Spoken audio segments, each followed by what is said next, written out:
unless I read wrong, you have the Make America Great Again. Yeah, I do. I want you to tell me exactly the point in history where America was great. You know, As it's a funny. black man. Point to me a time in history where America wasn't great. Tell me where it The birth started. of America. Point in America where America wasn't great. On murder and thievery and deception. What do you mean? Now let me explain this to you real quick. This is for everybody to listen to. Everybody always have this perception that we shouldn't acknowledge America as being great. America started at a certain point and grew and came better over time. No country that you know of was 100% perfect at the foundation. No country. You no didn't answer my country in the question. world. No countries in Africa, no countries in Europe. You can name it. Everybody started at a certain point, and it became greater You over didn't time. answer my question. Ever since you've been alive, America has been the greatest it's ever been. You think so? 100%, brother. You can name somewhere else that's better than America. And why don't you live there? I'm not sure. I know you're not sure because they don't exist. Show me somewhere else that's as diverse as America. Anywhere. As diverse? That's as diverse. What does diversity mean if opportunities people are being for discriminated all against? people? Show me another country that give opportunities for all people like America. Do you does. think we have the same opportunity as everybody else, as black people? Yeah, 100%. With a 200-year economic head start on us and no What's reparations? stopping you now? Aren't you at this university? Yeah. You're at the university just like all these white people. How's that any different? Can't you? I want you to go two blocks that way and tell me where they at. You can read. You can go to class. You can make good grades. I'm hoping that you're making straight A's. How is America stopping you from doing that? And how is it stopping you from being prosperous enough to go down the street and make a difference in your own community? How is America stopping you from doing that? Why is it my responsibility to make a difference in my community that was sabotaged from the start?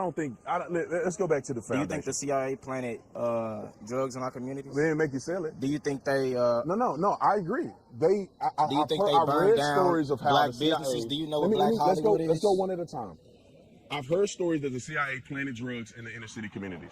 Not every black community, but in some. They still don't make you go and sell drugs to your brother, do they? Why are you not selling drugs right now? Because it doesn't make sense for you to do that. You have an opportunity to go to a university, get an education, and make yourself better and make your family better in the next few generations. Nobody's stopping us from doing that. I'm sitting on campus right now, and all these people are listening to me. You know what's stopping What's stopping me? Money. In America, what's stopping you from making money in America? What the f is not stopping us from making money? You what go the to the fuck same do you university mean? as all these white people. How you got a different? Exactly. You said what? Excuse me? We're in debt. That's our your fault. Pull yourself up by your bootstraps, right? Okay, we were never given boots to begin with. Let's start with this. I actually went and graduated from a university. So I'm not a guy that didn't go to college. I had a full scholarship, so I didn't pay for school in my undergrad. Graduate school, I paid for out of my pocket. I did not get a loan. I mean, I did not have to get loan forgiveness or nothing like that. I had $11,000 worth of debt and I paid it. How is that different than anybody else out here? Because everybody doesn't have the same opportunity. I'm black though. How did I pay my loan off and you can't? Or where you from? I'm from Texas, Fort Worth, Texas, Dunbar High School. Fort Worth, right Texas. in the hood and stop 6. Right in the hood and stop 6. How did I get to this point if America's against me? Did everybody in your neighborhood get to that point? Well, different choices. There's a lot of people in my neighborhood that made it out because they made better choices. I could have sold drugs. I didn't. Why? Because I wanted something better out of my life. What do you say about the disproportionate wealth? Is that okay? Does that not matter? It's about culture. How much money do you save? I don't know. I'm in debt, bro. You're in debt. How much do you invest? How did you get into debt? Who chose to come here? Me. Well, that's you laid it out. Now, when you come here, for every college student here, this should be an investment into your future. Right. Anybody that know anything about making money knows that you have to invest to get to the next step. You may be in debt to make an investment to get to the next step. So if you do this properly, this is a debt investment to make more money in the future. If you come here and clown around and take a major that won't put you anywhere, then you just got into debt for no doggone reason. It's a cultural thing. Black people in America don't have wealth like others because they choose not to generate wealth through investments and passing their money down. Who's teaching us to do this? We should teach each other to do it. Why does somebody got to teach? You want the white man to teach us? Is that what you're saying? I mean, hell, Teach us something. Okay, no, you could teach something. You got a college, you can get a college education. When you have children, teach your so children. basically help yourselves. We know you have this 200-year head start. That we know doesn't we've matter, bro. sabotaged You don't have nothing to do with. You don't have nothing to do with that. Oh, you don't have nothing to do with I that. thought you said one at a time. You don't have nothing to do with that. I don't have nothing to do with what? The 200 years that you're talking about. Yes, I do. Have you ever heard of generational trauma, generational wealth? My people don't own anything. Where my you people come? Where you own come nothing. from? Where you How come can from? you build something when my people come from nothing? I come from South Memphis. And I come from Stop 6. Congratulations. Congratulations. I went to university. What does comparison mean? It what means does that comparison mean just when the statistics say that we are behind? We're not behind. Some people are behind. We're not behind. Why? Because we make positive decisions. He's not behind. He's not behind. She's not behind. Do I want to go point You're out on a all the black college people? campus. But does college guarantee us success? You're on a college campus. It depends on what you do with what you have presented to you. It's impossible not to feel deep frustration when seeing how some manipulate racial issues for personal gain. Instead of focusing on real solutions, they choose to reinforce a victimhood narrative that benefits them while positioning themselves as the protagonists of a struggle they have no intention of resolving. This diverts attention from the real problems that need addressing. It's outrageous to see other suffering used as a mere stepping stone for power or fame. Rather than uniting communities, they foster division that only benefits those exploiting discord. It's not about justice or equality, but perpetuating a cycle of conflict that leads nowhere. The approach of some activists has veered away from the core principles that should guide civil rights efforts. Instead of promoting hard work, individual responsibility, and equal opportunity, they create a narrative that victimizes and places blame on others. This strategy stifles community growth rather than empowering it. These manipulations must be called out and condemned. The solution is not in creating more divisions or perpetuating a narrative of blame and victimhood. It's time to focus on principles that foster unity, merit, and effort rather than allowing conflict to become a tool for personal gain. You were born in wherever you were born at. Look at you now. What's the difference between you and other people that didn't choose? Opportunity. How did you get an opportunity that other people didn't? You were in debt, so you didn't have the money. You didn't have the money to pay for it. My parents didn't have much, but they had enough to keep me out the hood trying to make some money any way I can. I know people who have no anything. They have to go out there. They have no other choice. They have a horrible education. Do you know what the education system is like here? It's horrible. Okay, so let's explain it like this. I wanna make sure we talk it at the same level. Right. So in America, every single person has an opportunity to do something with what they have in their hand. And we have nothing in our hands. That's the point. Let me say this. I believe wholeheartedly that God gives you a hand of cards to play. Hear me out. Hear me out. God gives you a hand of cards to play. Not everybody's hand is the same. What you can have a full deck of great cards and you play them poorly, you won't make it in life. You can have a bad hand. You play them strategically and you play them right, you'll do good in life. You had a not so good hand growing up where you grew up at. You made positive decisions that led you here. That's the hand you've been dealt. Everybody don't have a freaking silver spoon in their mouth. America is the only place. They proportionately Who is they? Everybody else, man. Everybody else like who? Are you saying white people? Brother, you in the same situation as all these white people and you play the victim. Am I? You at the same university? Am I? What does the same university have to do with anything? You go to the same classes? I had a 4.3 GPA in high school. I did what I was supposed to What you got now? I did what I was supposed to do. What's your GPA now? 3.6. Brother, what's holding you back then? That's the point. Everybody doesn't have a 3.6. Everybody is Did not. you just get a 3.6 because you woke up one day? You studied, didn't you? Right. No, I actually didn't. You didn't study. No. So then you have a gift that you can go and make a 3-point something and don't even study. Right. Brother, I mean, I don't know. I think we're wasting our time talking to each other. The bottom line is that if you study, you work hard, you play the cards that you're dealt properly, you will be successful. This country makes more millionaires than anywhere in the world. You can talk, Oprah Winfrey came from nothing. Tyler Perry came from nothing. I mean, you go down a list. You go down a list, brother.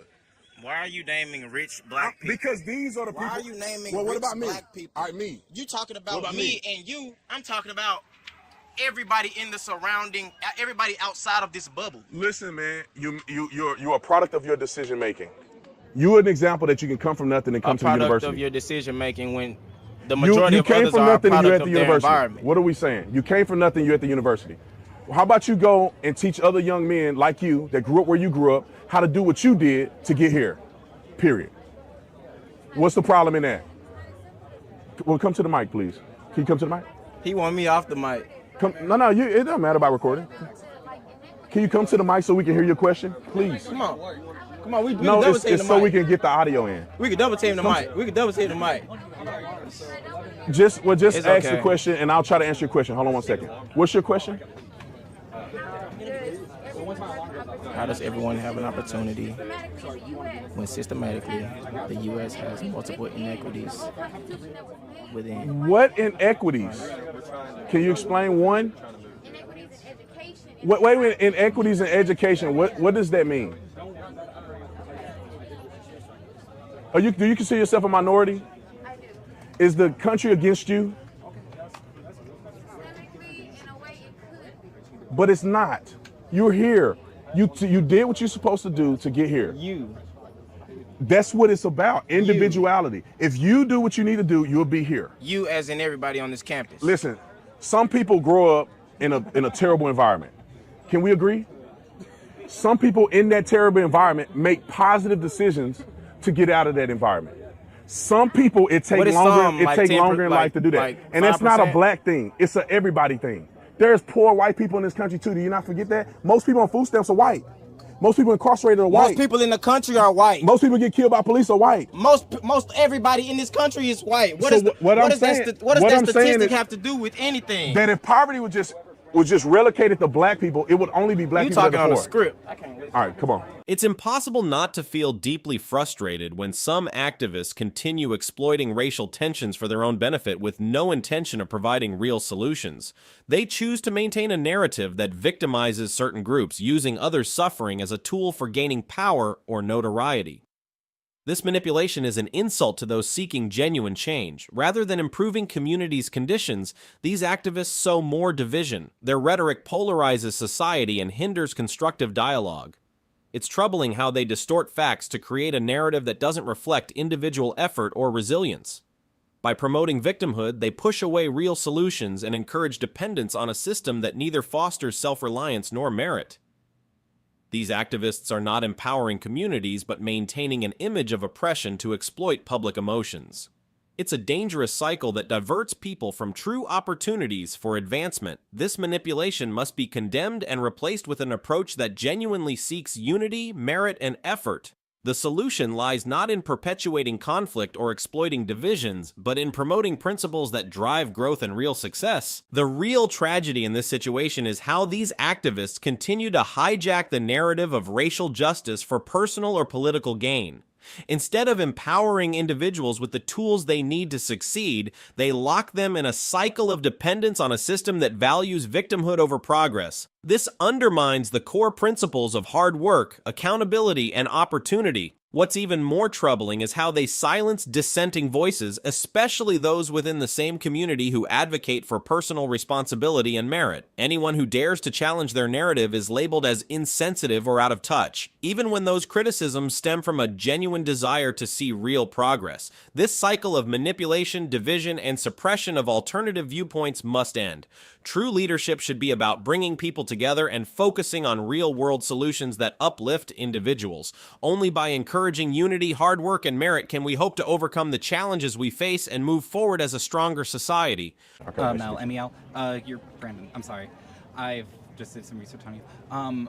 So I want to go back to Marcel Williams, I believe. Yeah. You said that he was guilty and he should have been killed. Is that correct? Yes. According to the law. Yes, but are you aware about like how many stipulations there is against his case? Like how the own prosecutor said that they mishandled evidence, they altered DNA evidence, and they did make a biased jury. Are you aware I don't of that? think that that's verifiably true. I think that's things that are rumored, but it went before a court. Clemency was presented to the governor, and it went to the Supreme Court of the United States of America. And in every single court, he lost his appeal. So to me, I'm more inclined to believe that the case against him was solid enough that he was ultimately executed. There's many people that were not executed in this country because they've taken their case to higher courts and have been overturned. I don't think Marcellus Williams is any different than anybody else. You would have to show me unequivocal evidence, as clear as the noonday sun, for me to believe that they wrongfully executed this man. And I want to argue this is not racist. It's not a racial thing. People want to make it a racist thing because the last person that was executed had the same argument that he had, and it was a white man that was convicted or accused of a double murder. He was executed in the same state. So I don't think it's a racial thing, and I think that he just simply lost. Was the prosecutor for the white man arguing for the white man to get off trial? Was the defense of the prosecution of the white man, just like Marcel Williams, trying to get him off? Yes, not the prosecution, but his defense argued that he was innocent, and he still got executed. Thing is, though, in this case, the prosecution argued to other courts, and the defense, both sides who were involved in that trial, argued that he was innocent. And they lost. The former Missouri governor was actually in the process of getting him off. I'm really sorry, I forgot his name. It doesn't matter his name, but they lost. They simply lost in the court of law. Yes, but the governor himself was convinced that he was innocent and was actually starting the process. Governor was not convinced. The governor was not convinced he was innocent. He had a chance. No, I'm talking about not this one. I'm really sorry, I forgot his last name, and that is kind of embarrassing because I'm on camera and I forgot. But it's totally fine, dude. The former governor, back in I think like 2018, 2019, I forgot when the scandal was, but he was basically trying to get this man off because he was also listening to the prosecution, listening to the defense, and knew that this man was innocent. Oh, sorry, I'm just in front of the mic. And then a huge... So do you think it was about race? Excuse me. No, I haven't mentioned that yet. I'm okay. But the man wanted to get him off, but then he got basically into a huge scandal. I believe he either was looking at child pornography or rape. I forgot which one it was, and he ended up resigning. The guy who came in power after that was convinced that he wasn't in it. Well, I wouldn't trust a man that was looking at child pornography and ended up getting removed from office. So I'm saying the actual governor that's in place today had an option to, evade, not evade, it's another word for it, his execution, but he did not. Okay, I think we can leave it at that. There's no unequivocal evidence that he should have not been executed. The man, do you know what he did? Yes, he went to a reporter's home and stopped her 46 times. That is crazy. That is what they say. But isn't that crazy? He admitted to it. That's why he went to prison the first time. He admitted to stabbing a woman 43 times. You know how crazy that is? With hung DNA evidence? With it doesn't matter. He admitted to stabbing this woman. He was the suspect, convicted, and the family forgave him. Everybody knows that follows the case that he was a guilty party. They're not trying to prove that he's innocent. They just didn't want him to be executed. The family of the victim said that they wanted him to do life instead of execution. So we're not arguing whether he killed this woman by stabbing her 43 times or not. That's not the argument here. The argument is, should he been executed versus spending the rest of his life in prison? And he lost his cases in the court, and here we go. He is no longer with us. Rightfully so, according to the law. Okay. Anything else? Yes, I don't know. It's just I still find it confusing that you are saying that he's really guilty when again I'm not saying that he's guilty. I'm agreeing with the courts.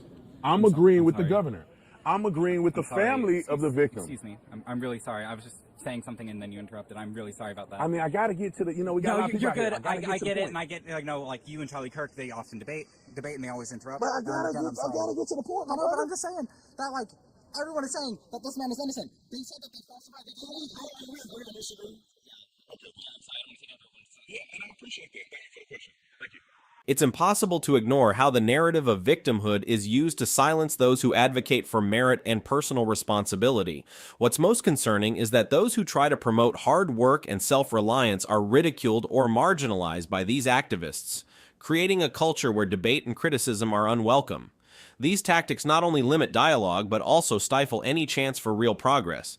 It's alarming how activists pushing this narrative of oppression block criticism, even from well-intentioned individuals seeking positive change.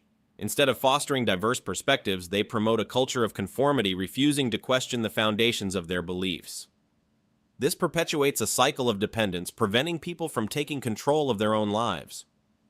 Rather than bringing communities together to move forward, these tactics further divide people, creating an environment of confrontation where any attempt at dialogue is stifled. The opportunity to build a stronger, more just society where personal effort and merit are the cornerstones of success is being lost. Instead of seeking real solutions, they choose to maintain a discourse that reinforces dependence on the very systems they criticize. It's crucial that the debate shifts back to principles like self-reliance, hard work, and personal responsibility. These are the true foundations on which a more prosperous and united society can be built. Ignoring these fundamentals only perpetuates a cycle of conflict that benefits no one. The fact that activists continue to block any discussion that challenges their narrative exposes deep hypocrisy. If the goal were truly to improve lives, they would allow open and honest dialogue that promotes real solutions. It's time for these issues to be addressed clearly and without fear of reprisal from those who benefit from maintaining conflict. If we are to move forward as a society, we must reject manipulation and divisive tactics, focusing instead on a path that values merit, unity, and effort. Only then can we overcome the barriers that continue to hinder real progress.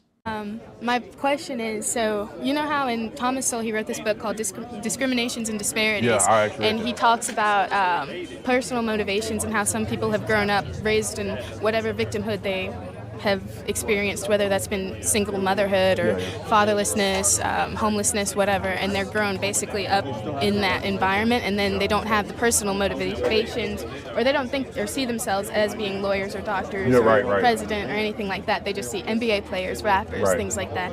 And we see that the left has put so much money and time and effort into reparations and critical race theory and stuff like that. How are they able to manipulate the situation when the outcomes are very much outweighing and having negative consequences? How are they so able to freely manipulate that situation? Yeah, that's a good question. What they're doing is they're weaponizing our struggle to sell us a lie.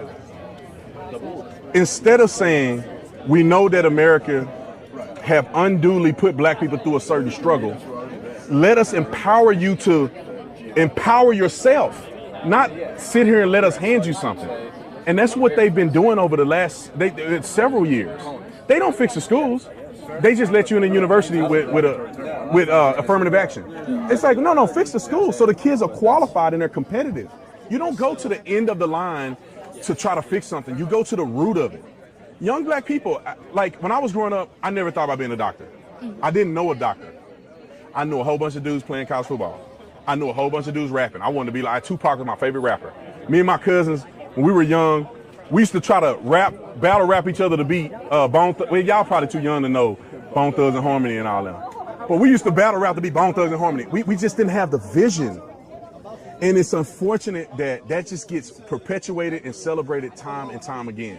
I understand why it happens, because it's easier to be successful playing sports than it is in academics to a certain degree, right? Yeah. You come from a crappy school. I went to Dunbar High School, which I love my school, but it's in the hood, man, and we didn't have resources like that. Some people did very well academically. I didn't. I went to university and got a degree for free by playing sports. But what we have to understand and what needs to be preached is that there's life outside of just this glam of athletics and entertainment. We need to start finding other people to look up to than just LeBron. Like the young lady, and then I don't think she was black enough, but she didn't know who Ben Carson was. But if I asked her who Beyonce was, she'll tell me. And Ben Carson is far greater of an impact in American history than Beyonce could ever have. She makes music. Ben Carson is one of the most brilliant men to ever live out of any race of anybody. So I think that they've been playing us with the emotionalism and weaponizing our pain. Because black people, I remember when I was in college and I took Africana Studies, my first class we learned about lynching. I was so mad I was so mad at white people when I saw that I used to walk through campus and I would walk straight and I'd be like, let a white person bump into me. I had this anger and hatred that I had when I saw how they did these black people. So the question from that point is that, do you go with hatred or do you understand what has happened and you want to be better? And you understand that me and you and none of these people have nothing to do with slavery. We have nothing to do with it. That stuff was a long time ago. To me, slavery doesn't affect us today. Only in understanding how it happened and not repeating it, but it don't affect us today. There's nothing stopping me from being on the university full of white people. How am I any different than a white person? Let me tell you this. I want to say this. When people say that black people got a disadvantage in America, and they explore this idea or they exacerbate this idea of white privilege, they're essentially saying black people aren't better or aren't the same as white people. They're saying that black people are less than white people. Because right now, every black person on this campus should understand that there's nothing that a white person can do that you can't do. And if you don't feel that way, you've been tricked. I went to a university in New Jersey. Look at this woman still talking. Can you be respectful? Why don't you come to the mic? You're disrespecting another sister. All you're doing is disrespecting everybody that's coming to the mic. Let me move on. Because you're drawing attention to you. You're in my ear. You're in my ear.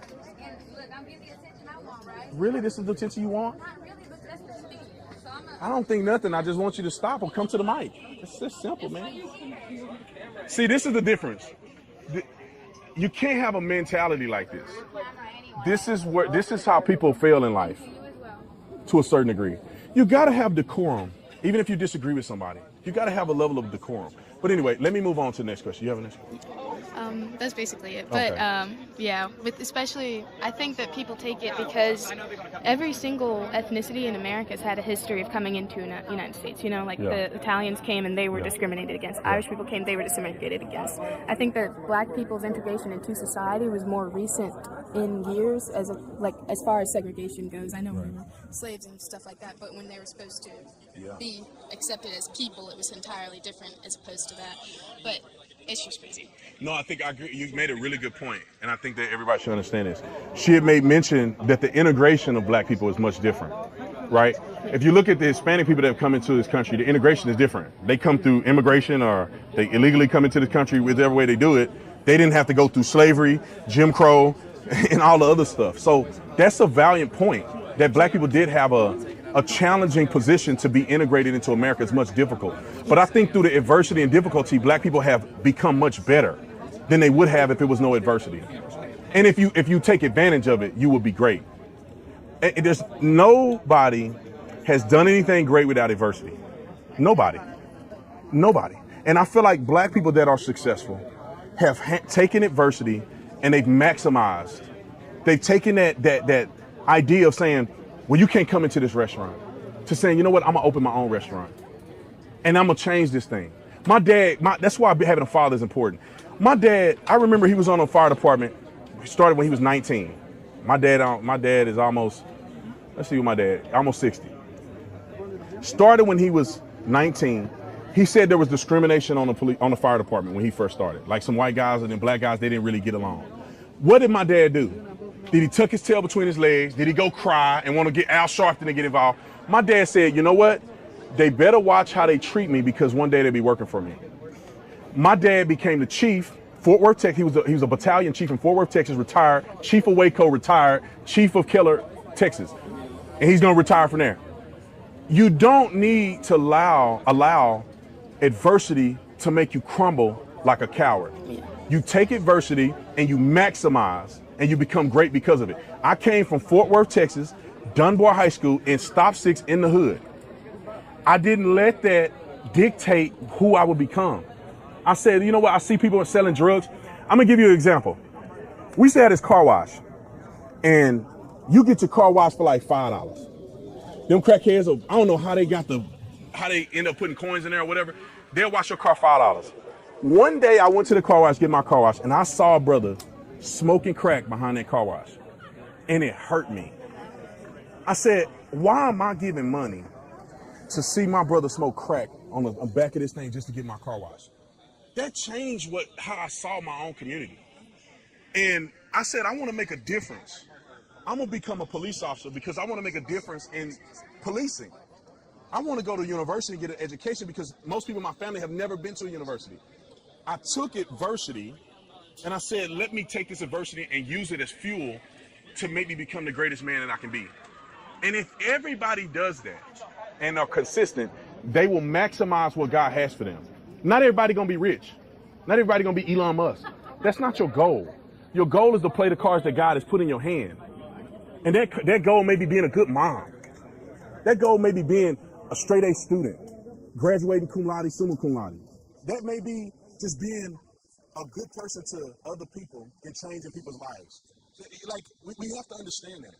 It's not a failure if you're not rich and you don't get to this pinnacle of what people lie to you about as the American dream.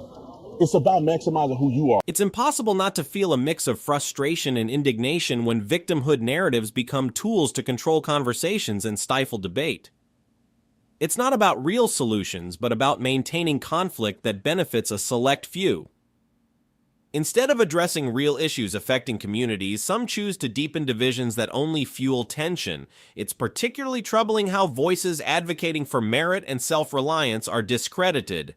Those brave enough to challenge the narrative are ridiculed despite seeking what should be central: individual responsibility and hard work as engines of progress.